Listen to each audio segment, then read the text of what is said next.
শুনবেন তবুও মচকাবেন না, কিংবা এমন আরো কত হম্বিতম্বেই না শোনা গেল জেলেনস্কির মুখে। ভাবখানা এমন যে পুতিনকে তিনি পাত্তাই দিতেন না।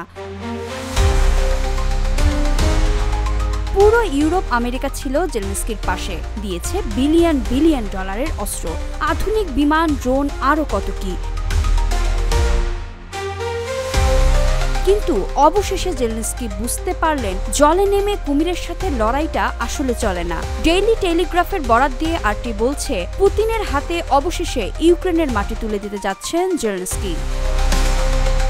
পুতিনকে বারবার যুদ্ধ বন্ধের আহ্বান জানিয়েছে পশ্চিম। জেলেনস্কিও ঘুরেছেন সারা দুনিয়া পুতিনের বিপক্ষে জনমত গড়ে তুলতে। যুদ্ধ বন্ধ করতে ট্রাম্পও অনুরোধ করেছেন পুতিনকে বারবার, কিন্তু পুতিনের সাফ কথা, ইউক্রেনের ডনবাস অঞ্চলের পূর্ণ নিয়ন্ত্রণ এবং রাশিয়ার অধিকারে থাকা ইউক্রেনীয় ভূখণ্ডের আন্তর্জাতিক স্বীকৃতি পেলে যুদ্ধবিরতিতে রাজি হবেন পুতিন। টেলিগ্রাফের কথা সত্যি হলে সেটাই হতে যাচ্ছে এবার, অর্থাৎ অবশেষে বাড়ছে রাশিয়ার আয়তন, আর বিজয়ের হাসি নিয়ে বাড়ি ফেরার প্রস্তুতিও হয়তো নিচ্ছেন পুতিন। টেলিগ্রাফ বলছে, জেলেনস্কি রাজি হচ্ছেন এমন এক আপোষে যেখানে ইউক্রেন স্বীকৃতি দিবে লুহান্স্ক, ডোনেটস্ক, ক্রাইমিয়া, জাপোরোঝিয়ে আর খেরসনের রুশ অধিকৃত অঞ্চলগুলোর উপর রাশিয়ার দখলকে। যদিও জনসম্মুখে জেলেনস্কি এখনো বলছেন 1 ইঞ্চি মাটিও ছাড়বেন না, তবু টেলিগ্রাফের খবর বলছে ভেতরে ভেতরে তিনি রাজি হচ্ছেন বর্তমান ফ্রন্টলাইনকে স্থায়ী সীমান্ত হিসেবে মেনে নিতে, অর্থাৎ যেটুকু রাশিয়ার হাতে আছে সেটা থেকেই যাবে রাশিয়ার হাতেই।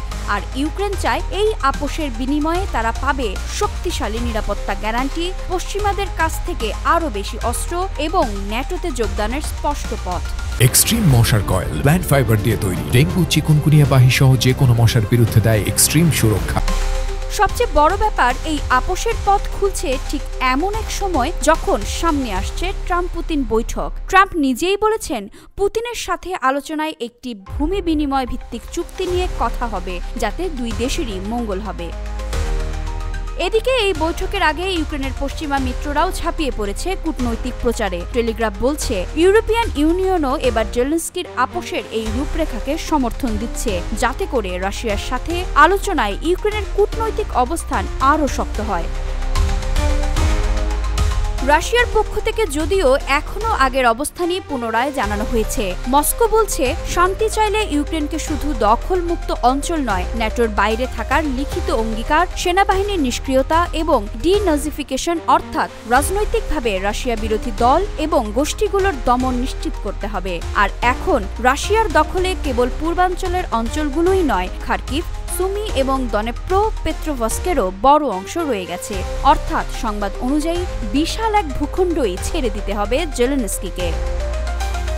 তবে কি শেষ পর্যন্ত হার মানলেন জেলেনস্কি, যিনি একদিন যুদ্ধের আগুনে দাঁড়িয়ে বলেছিলেন হার মানবেন না, যিনি পুতিনকে হেয় করতে একটুও পিছপা হননি, আজ তিনিই কি তবে নিজেই সেই যুদ্ধের মাটি পুতিনের হাতে তুলে দিতে চলেছেন? যদি তাই হয়, তাহলে ইতিহাস হয়তো লিখবে প্রতিরোধের প্রতীক হয়েও শেষমেশ জেলেনস্কি বুঝলেন যুদ্ধ সাহস দিয়ে শুরু করা যায়, কিন্তু শেষ হয় বাস্তবতার সাথে আপোষ করে।